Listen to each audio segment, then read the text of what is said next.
ઇલુસ્ટ્રેશન 3 માં આપણને આપેલું છે in a factory 5000 units of 1 lakh were introduce in a process.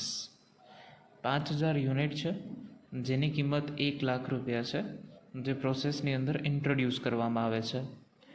Additional એક્સપેન્ડિચર્સ વેર 1,65,000. વધારાના ખર્ચાઓ 1,65,000 થાય છે. Normal wastage is 20%. 20% જે છે એ નોર્મલ વેસ્ટેજ છે. વેસ્ટેજ જે થાય છે એની સ્ક્રેપ વેલ્યુ 5 રૂપિયા છે.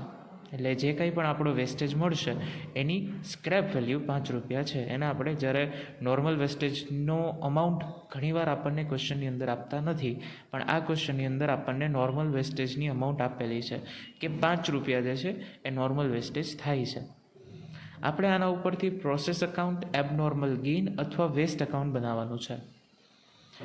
3 અલગ અલગ સિચ્યુએશન આપેલી છે. 3 અલગ અલગ સિચ્યુએશનને કન્સિડર કરી અને આપણે આ અકાઉન્ટ બનાવવાના છે. પહેલી સિચ્યુએશન તમને આપેલી છે, ઇફ પ્રોડક્શન ઇઝ 4000 યુનિટ્સ. જ્યારે પ્રોડક્શન આપણું 4000 યુનિટ થાય છે. પ્રોડક્શન 4000 યુનિટનું થાય છે. 5000 યુનિટ આપણે ઇન્ટ્રોડ્યુસ કરીએ છીએ. ક્વેશ્ચનની સ્ટાર્ટિંગમાં જ તમને કીધું છે કે 5000 યુનિટ તમે ઇન્ટ્રોડ્યુસ કરો છો. 5000 યુનિટ છે, 20% એનો નોર્મલ વેસ્ટેજ છે. 5000ના 20% એટલે થશે 1000.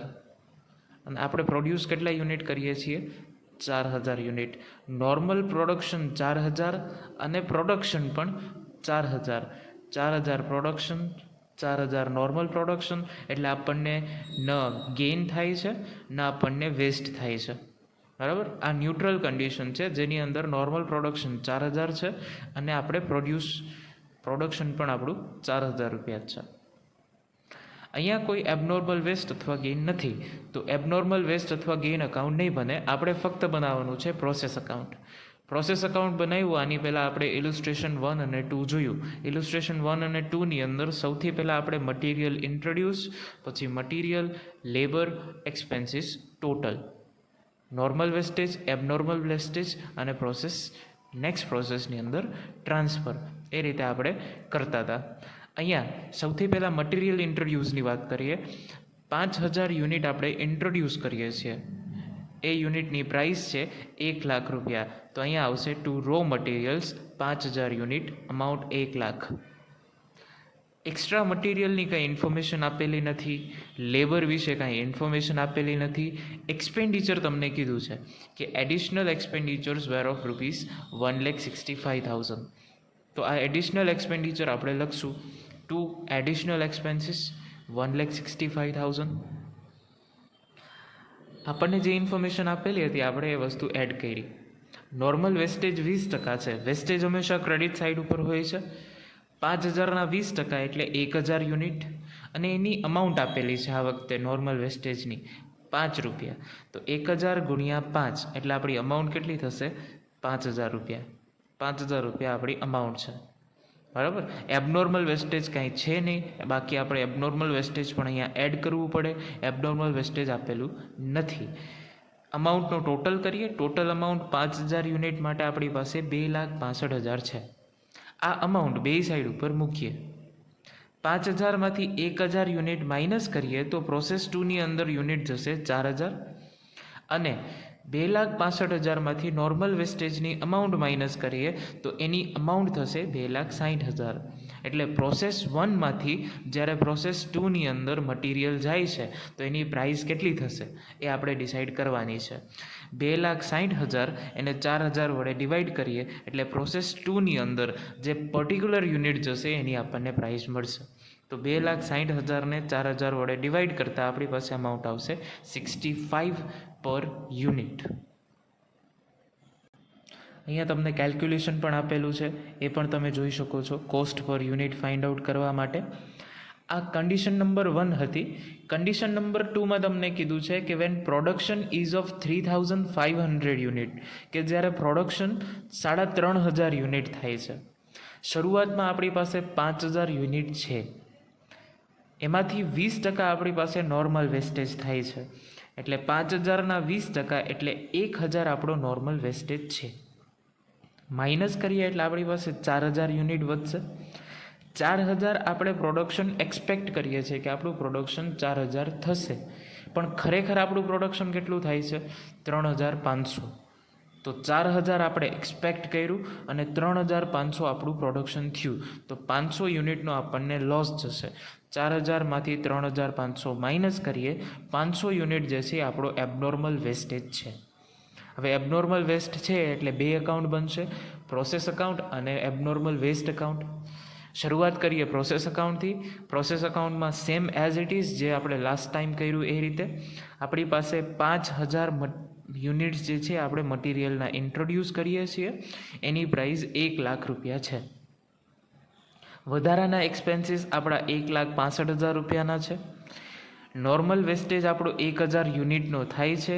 એક યુનિટનો પ્રાઇસ આપણને 5 રૂપિયા આપેલી છે, મલ્ટીપ્લાઈડ બાય 5 એટલે અમાઉન્ટ થશે 5000.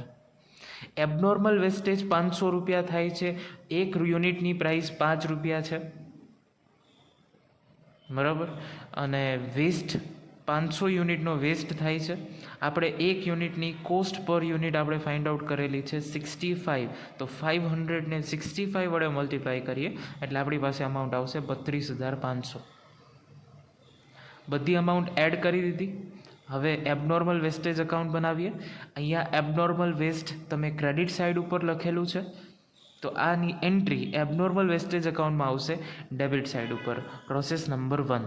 સેમ એઝ ઇટ ઇઝ આ જ અમાઉન્ટ અહીંયા આવશે. જે નોર્મલ વેસ્ટેજ છે એને તમે વેચો છો, એબનોર્મલ વેસ્ટેજ જે છે એને તમે 500 યુનિટના જે છે એને તમે વેચો છો. એક યુનિટ જે છે એને વેચતા તમને 5 રૂપિયા મળે છે, તો 500 યુનિટ વેચતા તમને મળશે 2500 રૂપિયા. તો 500 મલ્ટીપ્લાઈડ બાય 5, 2500. હવે અકાઉન્ટ્સ ક્લોઝ કરીએ. 5000 યુનિટ, 2,65,000 રૂપિયા એની પ્રાઇસ, બે બાજુ અમાઉન્ટ મૂકીએ. એમાંથી 1000 નોર્મલ વેસ્ટેજ અને 500 એબનોર્મલ વેસ્ટેજ બાદ કરીએ એટલે આપણું પ્રોડક્શન કેટલું થયું? ખરેખર 3500 યુનિટનું. એક યુનિટની પ્રાઇસ આપણે ફાઇન્ડ આઉટ કરવાની છે. 2,65,000માંથી આ બે વસ્તુ માઇનસ કરી નાખીએ, 2,27,500. એને 3500 વડે ડિવાઈડ કરીએ એટલે કોસ્ટ પર યુનિટ આવે 65. એબનોર્મલ વેસ્ટેજ એકાઉન્ટ આપણે ક્લોઝ કરશું. 500 યુનિટ્સ, એની પ્રાઇસ 32,500. બે સાઈડ ઉપર આપણે પ્રાઇસ મૂકી દઈએ. એમાંથી 2500 માઇનસ કરીએ એટલે આપણી પાસે વધે 30,000. આ 30,000 જે વધ્યા એ આપણે ટ્રાન્સફર કરવાના P&L એકાઉન્ટની અંદર, કારણ કે આપણો જે એબનોર્મલ લોસ છે એ એબનોર્મલ લોસ આપણે P&L એકાઉન્ટની અંદર, પ્રોફિટ એન્ડ લોસ એકાઉન્ટની અંદર આપણે ટ્રાન્સફર કરીએ છીએ. ત્રીજી કન્ડિશન આપણને આપેલી છે કે જ્યારે આપણું પ્રોડક્શન 4200 યુનિટનું હોય, તો એના માટેની ગણતરી કરીએ કે આપણને એબનોર્મલ વેસ્ટ થાય છે કે આપણને એબનોર્મલ ગેઇન થાય છે. ટોટલ યુનિટ આપણી પાસે છે 5000, એમાંથી વેસ્ટેજ 20% છે. 5000ના 20% કરીએ એટલે 1000 આપણી પાસે વેસ્ટેજ છે, એટલે નોર્મલ પ્રોડક્શન થયું 4000. ખરેખર આપણું એક્સપેક્ટેશન છે કે 4000 યુનિટ થશે, પણ ખરેખર કેટલા યુનિટ પ્રોડ્યુસ કર્યા છે? 4200 યુનિટ. તમે 4000 વિચારો છો, 4200 યુનિટ પ્રોડ્યુસ કરો છો, એટલે વિચાર આપણે જે વિચાર્યું એના કરતાં વધારે યુનિટ પ્રોડ્યુસ કર્યા છે, એટલે 200 યુનિટ જે છે એ આપણો થશે ગેઇન. એટલે હવે જ્યારે આપણે પ્રોસેસ અકાઉન્ટ બનાવશું તો પ્રોસેસ અકાઉન્ટની સાથે સાથે આપણે એબનોર્મલ ગેઇન અકાઉન્ટ બનાવશું. અહીંયા તમને આપેલ જ છે પ્રોસેસ અકાઉન્ટની અંદર જે વસ્તુ આપણે લાસ્ટ કરેલી છે આગળની બે પ્રોસેસની અંદર, એ રીતે સેમ અહીંયા જ 5000 યુનિટ આપણે ઇન્ટ્રોડ્યુસ કરીએ છીએ, એની પ્રાઇસ 1,00,000 રૂપિયા છે. એડિશનલ એક્સપેન્સીસ આપણો 1,65,000 છે. નોર્મલ વેસ્ટેજ આપણો 1000 યુનિટનો છે. એક યુનિટ વેસ્ટની પ્રાઇસ 5 રૂપિયા છે. 1000 યુનિટને 5 વડે મલ્ટીપ્લાય કરીએ એટલે 5000 યુનિટ આવશે આપણી પાસે, બરાબર. એબનોર્મલ ગેઇન થાય છે. વેસ્ટેજ હોય તો આપણે ક્રેડિટ સાઇડ ઉપર લખીએ, ગેઇન આપેલો છે, ગેઇન આવે ડેબિટ સાઇડ ઉપર. તમને ટોટલ 200 યુનિટનો ગેઇન થાય છે. એક યુનિટની કોસ્ટ પ્રાઇસ 65 રૂપિયા છે, તો 200 મલ્ટીપ્લાઈડ બાય 65, 13,000 રૂપિયા તમારું જે છે એ અમાઉન્ટ આવી, બરાબર. એ પ્રોસેસ અકાઉન્ટ આપણે ક્લોઝ કરીએ. આપણી પાસે ટોટલ થશે 2,78,000. 5200 યુનિટ માટે બે સાઈડ ઉપર ટોટલ મૂકીએ, એમાંથી 1000 માઇનસ કરીએ એટલે આપણી પાસે વધશે 4200 યુનિટ. આ 4200 યુનિટ માટે 2,78,000માંથી 5,000 માઇનસ કરીએ તો એની પ્રાઇસ થશે 2,73,000. પ્રોસેસ અકાઉન્ટ બની ગયું. એબનોર્મલ ગેઇન અકાઉન્ટ બનાવીએ. આપણી પાસે એબનોર્મલ ગેઇન અહીંયા ડેબિટ સાઇડ ઉપર છે. એબનોર્મલ ગેઇન અકાઉન્ટમાં જશે તો એની ઓપોઝિટ સાઇડ ઉપર ઇફેક્ટ જાય. પ્રોસેસ 1 અકાઉન્ટ જે છે એ અહીંયા 200 યુનિટ દેખાડશે જેની પ્રાઇસ 13,000 રૂપિયા છે. બરાબર. અને 200 યુનિટ છે. આ એક યુનિટ વેચતા એબનોર્મલ ગેઇન અથવા એબનોર્મલ વેસ્ટનો એક યુનિટ વેચતા તમારી પાસે 5 રૂપિયા વધે છે. એટલે આને જ્યારે તમે સેલ કરશો તો તમારી પાસે આવશે 1000 યુનિટ્સ, સોરી 200 યુનિટ્સ, એની અમાઉન્ટ આવશે 1000. ક્લોઝ કરીએ. 13,000 રૂપિયા 200 યુનિટના બે સાઈડ ઉપર આપણે અમાઉન્ટ મૂકશું, એમાંથી 1,000 માઇનસ કરશું એટલે આપણને P&L અકાઉન્ટની અંદર પ્રોફિટ મળશે 12,000 યુનિટનું. આ રીતે જ્યારે એબનોર્મલ વેસ્ટ અને એબનોર્મલ ગેઇન બનાવવાનું કહે ત્યારે તમારે ગણતરી કરવી પડે.